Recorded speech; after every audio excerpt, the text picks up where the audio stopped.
And then I'll go to our next slide. And let me officially welcome you to Wellness Wednesdays. My name is Sally Duplantier. I am the founder of a company called Zing, and my mission is to help people live their best life longer. I do that by helping people focus on lifestyle changes related to nutrition, movement, sleep, stress, and joy. And one way I deliver on my mission is to host these Wellness Wednesday sessions, which we've now planned through the end of April. And I'm delighted to be able to invite amazing speakers like Barbara Waxman to join us. So here's a little bit of background about Barbara. I was first introduced to her when I started my business Zing, and she's a generous spirit and was a mentor to me and helped guide me as I started my company.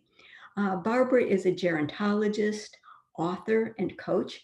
Interestingly enough, her degree in gerontology is also from USC, where I'm going to school. She has both a master's of public health and a degree in gerontology. And she has a mission, which is to shift the cultural norms around aging. In support of this, she's an advisor to Stanford Center for Longevity, and she's established middle essence. It might not be a word you've heard of, but she's established middle essence as a unique life stage.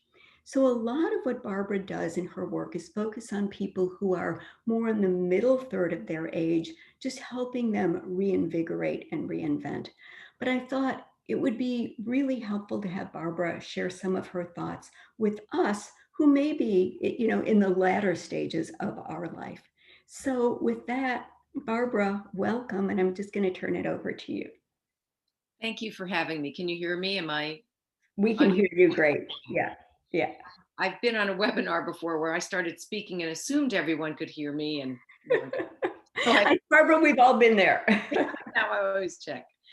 Hi, everybody. I'm sorry I can't see your faces. We have this webinar format. However, we do have the chat, and so I want to encourage you while I give my spiel. To make it as interesting for yourself, get what you came for today, and interactive as possible. So let's use the chat. Okay, here's what I intend to do together with you today. I want to share with you what it means to be an adult, not just aging, but a grown up, and what the heck that means in 2021, and how we got here, because it's interesting. And so I'm going to compress 100,000 years of history into a short time because I can really get very nerdy about this stuff. But it is important to have a perspective. So I'm going to share some of that. I'm going to introduce the idea of mindset to you. Some of you may have read about what mindset is. Some of you may be believers, and some of you may think, how much can mindset have to do with it?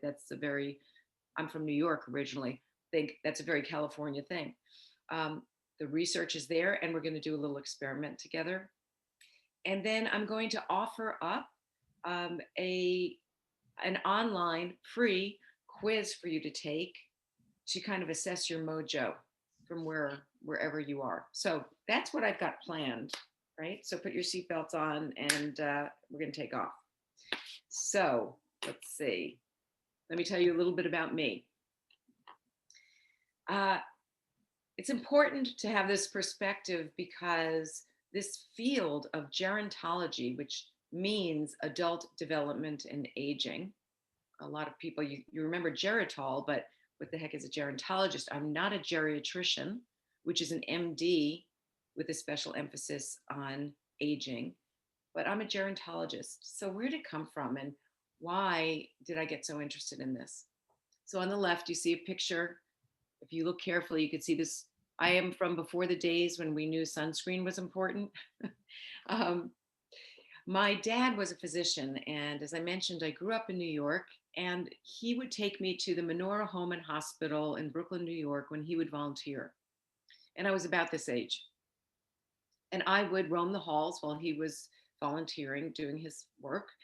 And people would see me and say, "What's a nice little girl doing like you doing in a place like this?" And I so clearly remember the bright lights, the white linoleum floors. And I also remember that I was never frightened.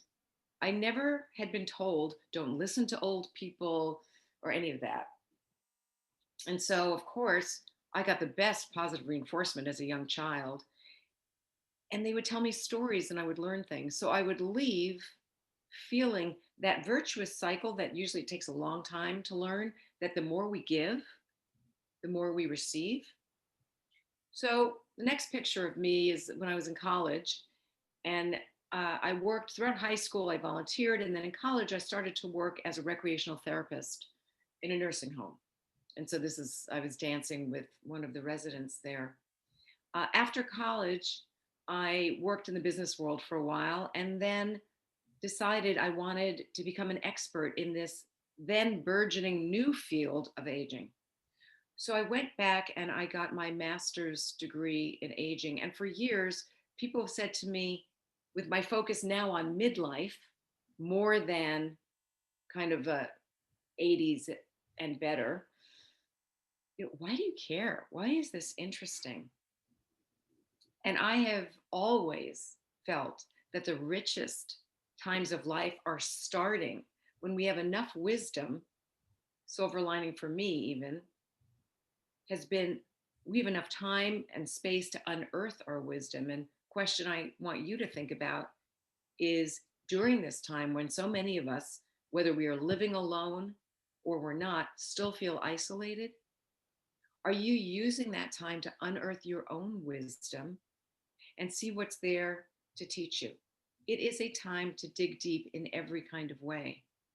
And I don't know you, but I know that you have something to offer. And so part of this time is for you to unearth that wisdom and then come up with ways to put it to use. Because, for example, millennials are suffering more than we. And when I say we, I mean people 55, 60 and better, more than we're suffering.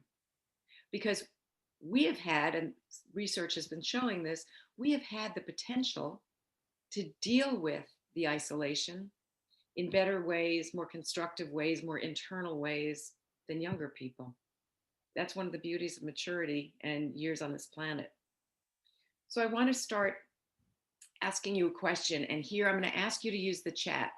So just to make sure everyone knows how to use it, if you go to either the top or the bottom of your screen and you hover your mouse, what will pop up is this, it'll say number of participants, chat.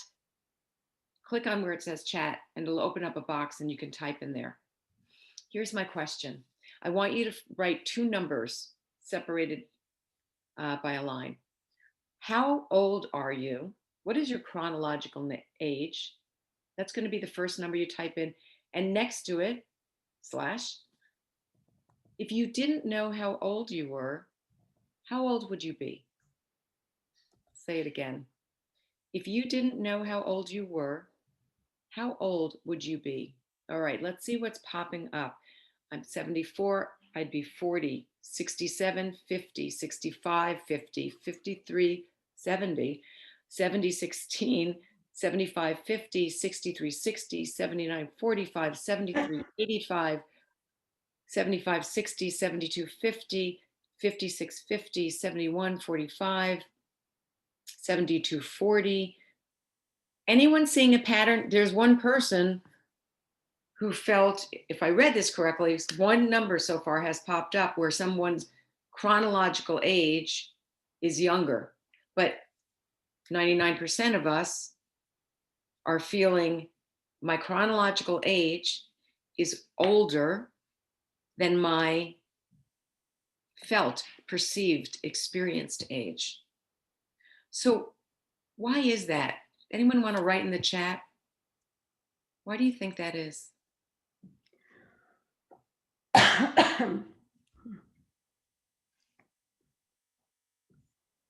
Any guesses? There are no wrong answers. I'm not going to say, oh no, this is the right answer, but I do have some thoughts on it. I'm the same person. Mm-hmm. I'm healthy. Attitude. I feel healthy and energetic. I'm active. Good energy, in better shape. Activity. I'm not as old as I feel. Okay, I should start wearing a pearl necklace to webinars.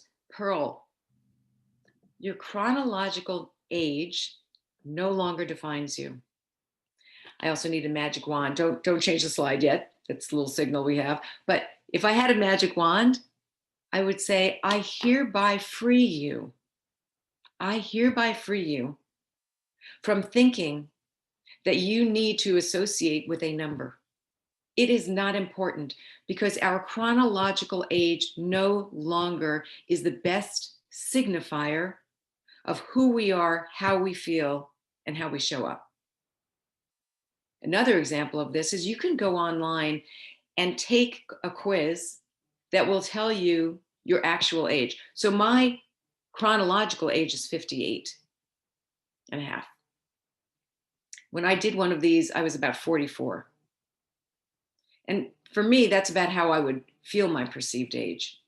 So, number one, chronology alone is no longer a definition that you or anybody else needs to live by. And part of your being here today is for you to become an advocate, an anti-ageist advocate, and help people understand this because people don't get it. They mean no malintent, but they haven't thought about it. Okay, so that's number one. Now, let me tell you a little bit about how we got here. So if we go to the next,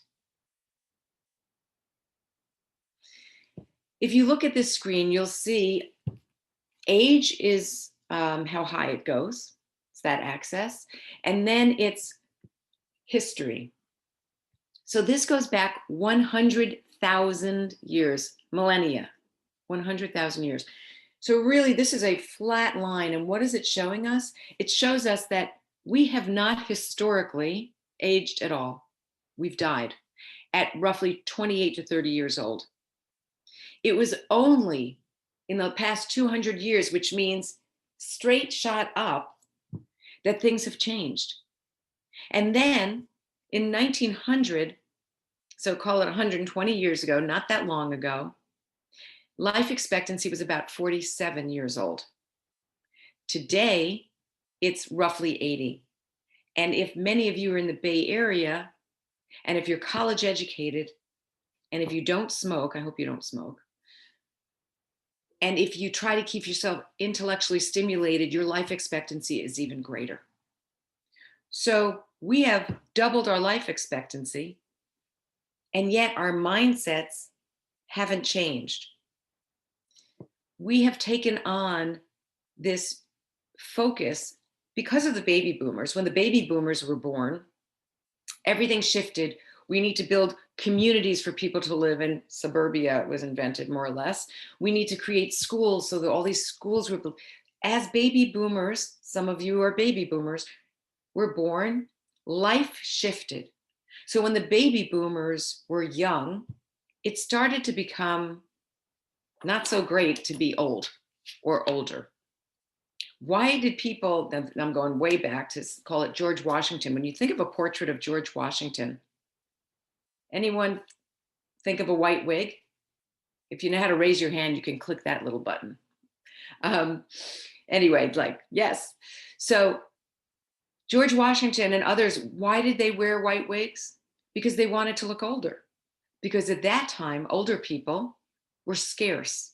And when something is scarce, it holds more value. So people used to wear those wigs. Well, then things shifted around the baby boomers, and we wanted to idolize anything youthful. And we're still there now.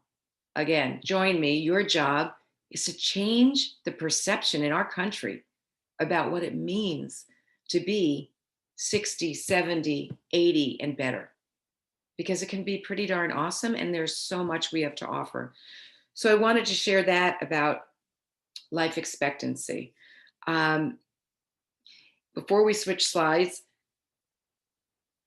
I'll tell you a little story. In 2015, I have three kids. They're in their 30s and 20s. And when my youngest launched and he was in college, my husband and I thought we better figure out what we want to do when we grow up. So we decided to take a gap year. For those of you who don't know what a gap year is, it's commonly thought of as something that younger people might do between high school and college or something like that. And we thought it's wasted on the young. Perfect for us. We were still employed, but we were working minimally. And I was working on a book. I wanted to repot. We pulled up our roots. We replanted in the soil of Italy. Not bad. We fed ourselves and watered ourselves with the wine and the people and the food. And we got the perspective on our lives and what's going on here. And what I realized is that the pain point in our country around age centers around the fact that we haven't caught up with the reality that it is time to name a new life stage. So I'm sure everyone here is familiar with the life stage adolescence, right? You've heard of adolescence. The minute I say adolescence, your adolescence or your child's, if you think back their adolescence, you get a hit.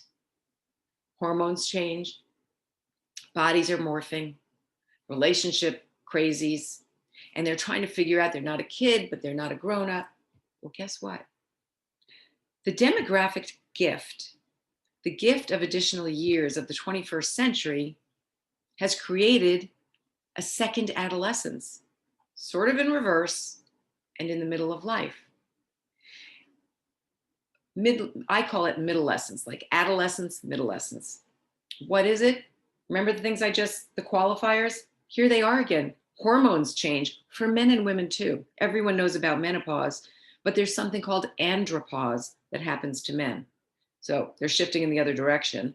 Body morphs, this time, yeah, not in ways that are necessarily so awesome. Our relationships are shifting. Everything from empty nest to losing people we love to not having a workplace to go to in the same way. And I'm not even talking about COVID. And then our questioning. Remember I said in adolescence, they're like, I'm not a little kid, but I'm not a grown up. Well, we're saying I'm not young, but I'm not old. It is time. There's an expression, if you can name it, you can tame it. Adolescence, taming it by naming it, has been so life-changing and life-affirming for us. Middlescence can do the same. It is a marker that helps people figure out whether they're in their 40s, 50s, 60s, early 70s. How do I want to be? I have the energy if I know how to cultivate it. What do I want to be doing that's different because I'm in an in-between stage that is uncomfortable but important? So if we can go to the next slide.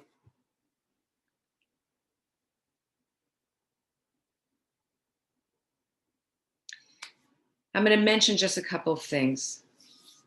First, this myth of the midlife crisis.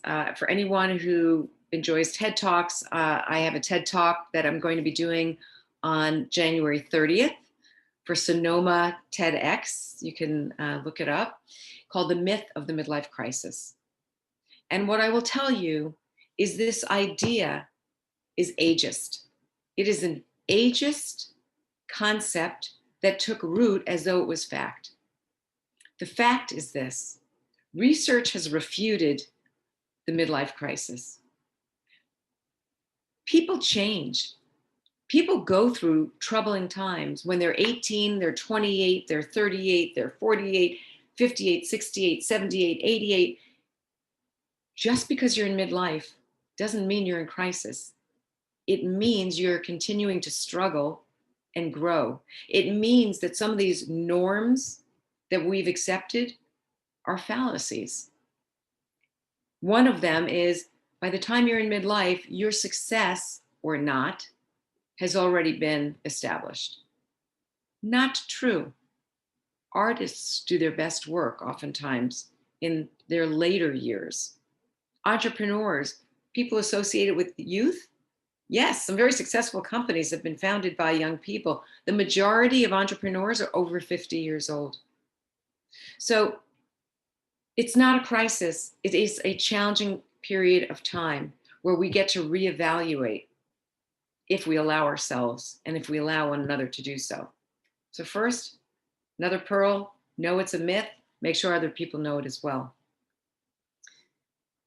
Second, it is time for a paradigm shift.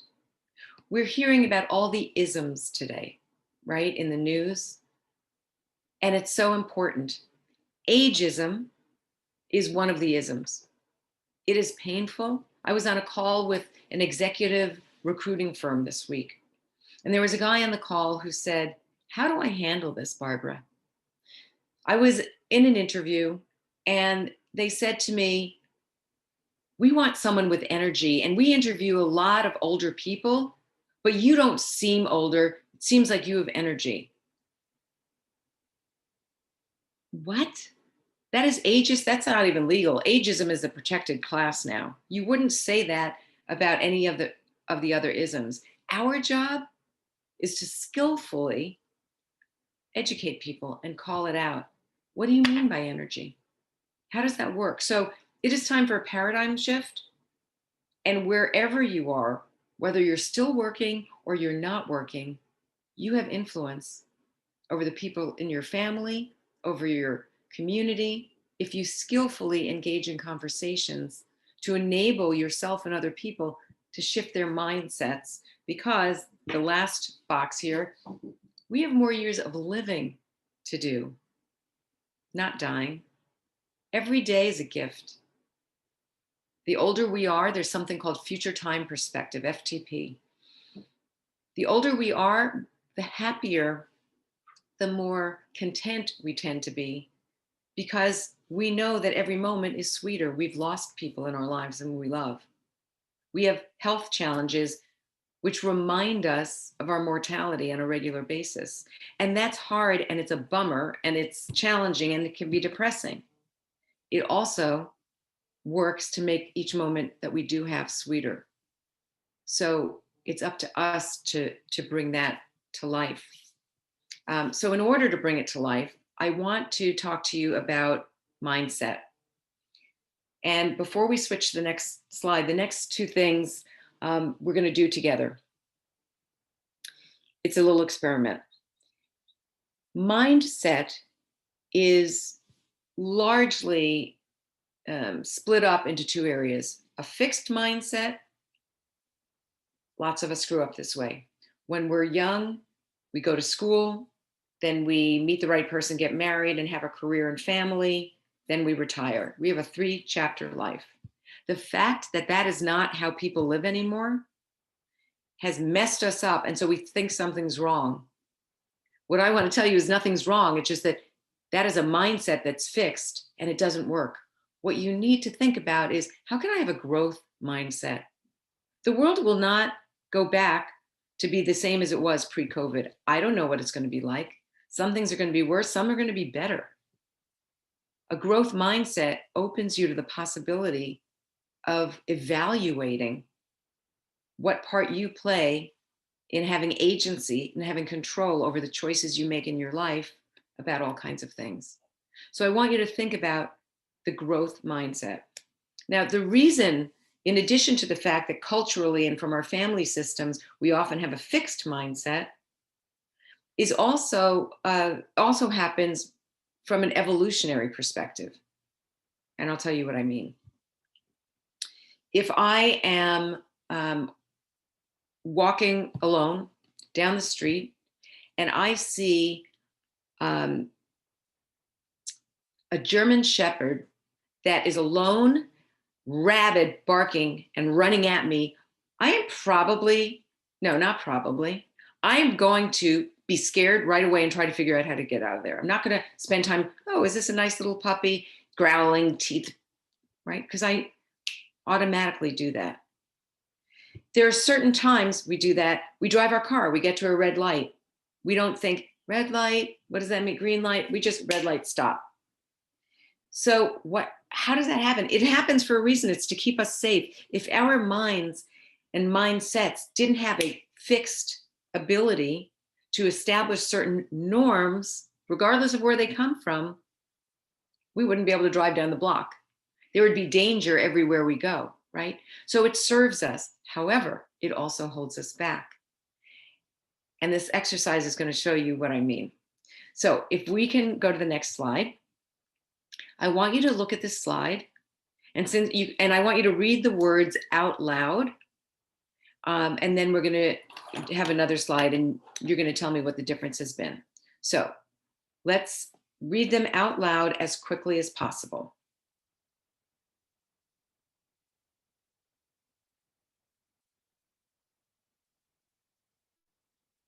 Easy, right?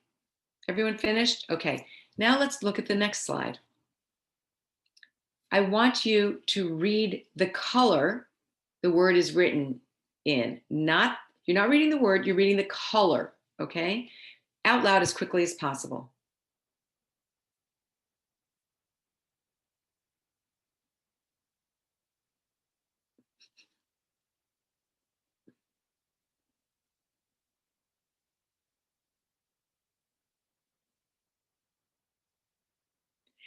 Okay, so since Sally is the only one that we can hear right now, Sally, would you come off mute and see and share? Or not, we don't need, yeah, stay there.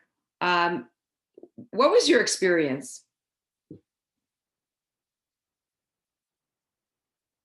It was much harder the second time. It made me laugh. I'm like, oh, how hard can this be? And the first one was so easy. I just thought, oh, this isn't going to be a problem. But I had to think, I had to process, and it was just harder. Yeah, it was. So I'm guessing that most of you out there in webinar land uh, felt the same way. It took you longer for to do the second time around. So what does this mean? Okay, now apply this to someone who looks older. What do we automatically do? What do your friends, your neighbors, people you do or used to work with, what does our culture do without meaning to, right? We don't, what I said on that other webinar when the guy talked about, they said, oh, you're not like other older people. Now he's got some tools to ask, what do you mean by energy? And I'm not sure if you realize that we all have a tendency to make assumptions. But remember, just a few minutes ago, I showed you why we no longer are attached to a chronological number. And the way we appear doesn't necessarily accurately reflect our potential. So your mindset truly is everything. I mean, there are whole classes taught on mindset. Today, I just wanted to give you kind of a flavor of the history of what we've been going through in terms of aging, and a sense of how your mindset, why are we in so much trouble as a culture? Our mindsets get us stuck. So remember fixed versus growth, and ask yourself, which is your default mindset about COVID as well? It's really a hard time. We're stressed, we're alone, we're unsure, and then the politics, without even talking about the politics of it, what everyone can agree on is it's not a safe environment. It's a stressful time. And what does that do to us? How do we stay in the mindset that we feel we want to have represent the best in us so we can have a level of influence over ourselves and our days, over our families, our communities, and if we're working, our workplaces? So I wanted to share some of that. And I see I'm going to get back to look at some of the comments. So now if we can go to the next slide. And I will put in the chat, we have, let me put 5. Oops, it's not .com, it's .com, 5tothrivequiz.com.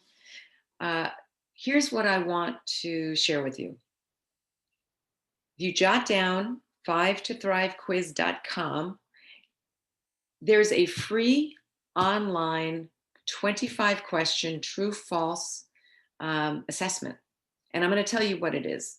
And like most things in life, the 10 years of research I've spent putting into this came from personal life experience that wasn't easy. Most of our greatest gifts, in fact, again, if you unearth your wisdom and you sit today and you think about what are some of the greatest gifts, the greatest teachings, the greatest interests I've had in my life and where'd they come from? Many of them come from pain. So my daughter, who thank God is healthy, 29, just got married. When she was 8 years old, she was diagnosed with an autoimmune disease and was hospitalized. And it was full court press, and she's fine. Then I was diagnosed with an autoimmune disease. And throughout all these experiences of pain and challenge and struggle, I recognized how important it was to understand how do we cultivate our energy, our vitality, I'll call it, so that we can show up, we can have our mojo going. And what I learned is there are 5 key areas, and the quiz is broken. That's why it's called the 5 essential elements or the 5 to Thrive quiz. The first is foundational: exercise and nutrition.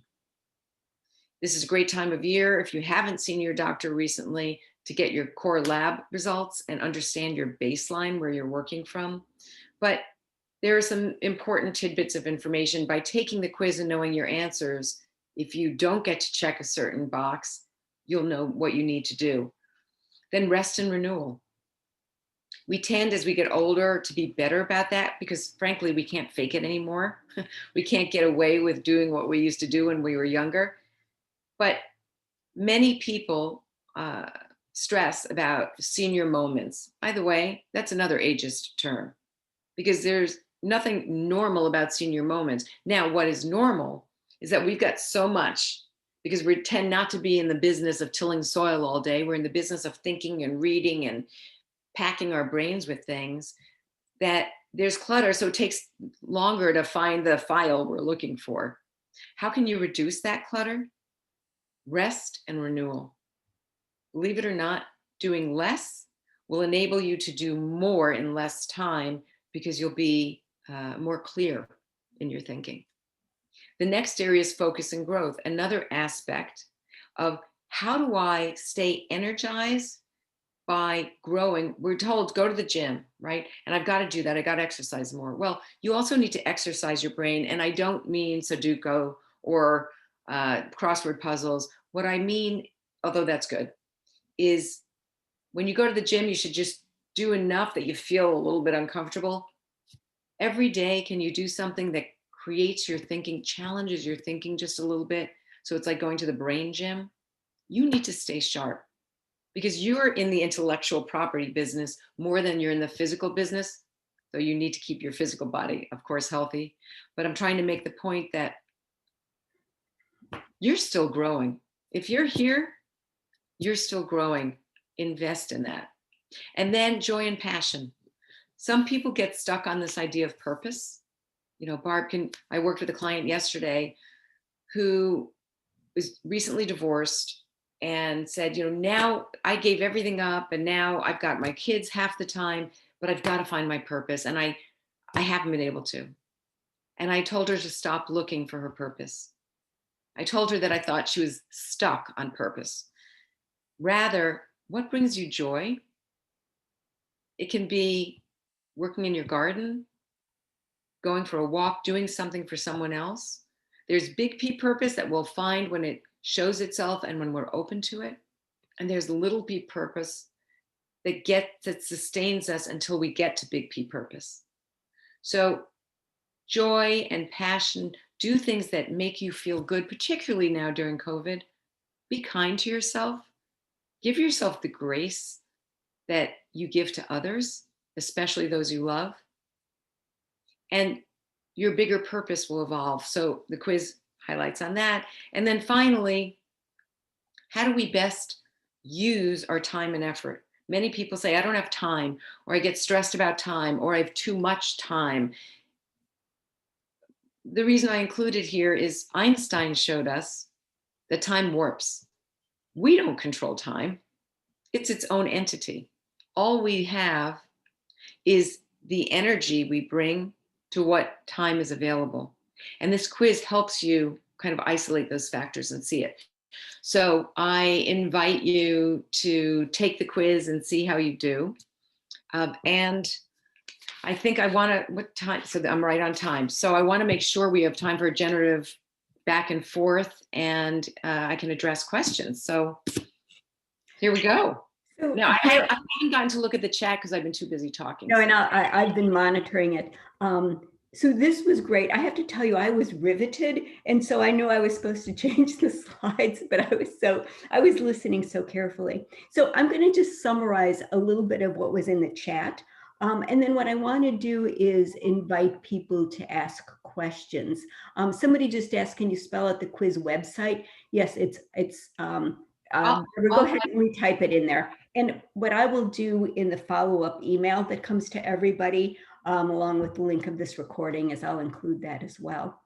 But basically, as I was reading through the chat, I think you hit a hot button for a lot of people. And what was cute was that people were putting in their name and then their chronological and then their real age as they were commenting. So that was good. So I want to start with a question that somebody sent me in advance. And then while I'm doing this, I really encourage people on the webinar to type questions in as well. She said, Barbara, or she said, Sally, I've been sheltering in place for a long time. I've been sheltering in place for almost a year, myself and my husband. And we've gotten out very rarely. And it's felt like I'm in hibernation. And now, as people are getting vaccinated, as we're thinking of reemerging and getting out into the world again, how do we do that? Because she said, I feel like I've been hibernating and this is going to be hard. I'm just wondering if you have some thoughts on that. Yes. So interesting use of the word hibernation. Of course, all of us probably think of bears. Bears hibernate with purpose. So, first question before we venture forth, have we hibernated with the intention that we will want to have when we look back and say, I used that time well? And that's what I was talking about earlier. Are you digging down and unearthing the wisdom you have that will help you know, when my husband and I emerge, here's how I want to be, not do. First, how do I want to be in the world? Do I want to be bigger? Have I thought that, you know what, I've been living too small. I'm seeing everything going on out there and I've been hibernating and not a part of it. Do I want to be more separate?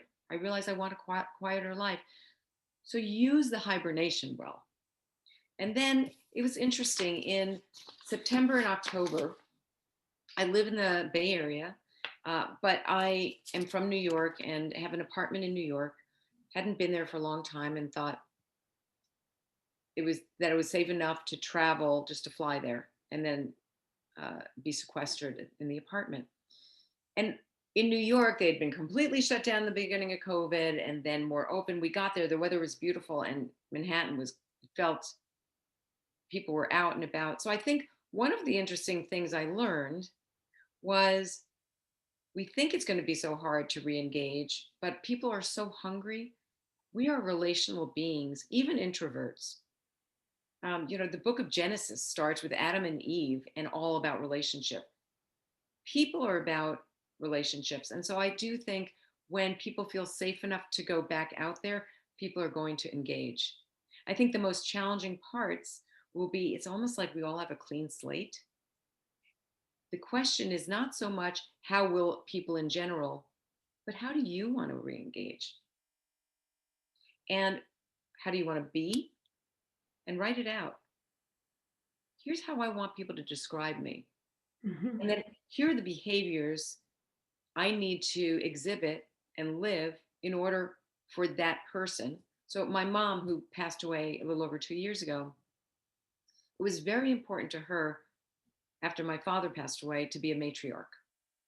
And she thought about ways in which she was a matriarch. So, similarly, what is important for you as you emerge from hibernation about how you want to be and what are the behaviors?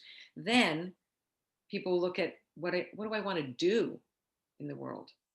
What do I feel safe doing? What do I want to do? And then how do I want to interact? So those are some just broad thoughts. Yeah, and these are great. I encourage people, if you have a few questions for Barbara, to type it in. In lieu of that, I'm going to ask you one more, just to maybe you can give some examples or thoughts. But one of my beliefs as a gerontologist is that for so long we've looked at how to help older adults, through housing, through meal services, etc. And I think that's kind of baloney. I look at the people on the call. I feel like I know you. I look at other people my age and older, and I think we have so much to contribute that we should tap into. So my question is, how do we start believing that about ourselves and really start being generative and and giving back and giving of ourselves and our wisdom?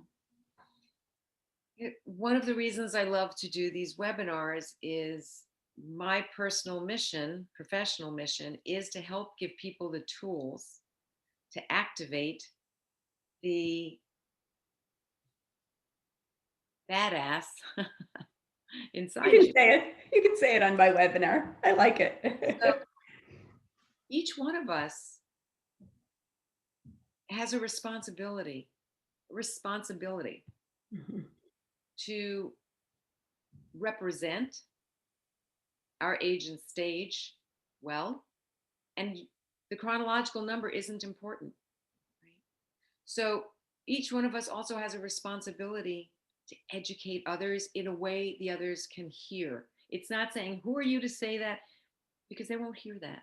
Just like when I first did the exercise, the first slide, people are like, who's this Barbara Waxman? Of course I can do this. And then you see the second slide, you're like, oh, how can you subtly educate other people? Each one of us is an anti-ageist activist. And so one of the reasons I do these calls is to empower each of you with just a few tidbits, the myth of the midlife crisis. And please listen to the TED Talk, because I didn't have time to go through the silly story of how it was created, but it really is silly. So yeah, I think it's on us to create the world as we want to see it. Yeah. And it starts, I think, with an initial self-belief where the things, I'll just give you a quick example, and then we have a question that came in. But I have a twin sister who I adore, and I found myself last year picking out a birthday card for her. And I picked out one initially that I thought was funny. I thought, oh, she'll laugh. But it was really denigrating. It really was making fun of women as they get older. And I thought, why are we even supporting that? So it really gave me pause.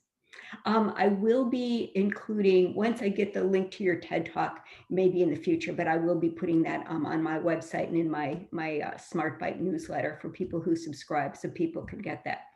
But here's a question. We have two questions that came in, and one is from Michelle. She said, our brains have been active with programs on Zoom while our bodies have been tied to the chair.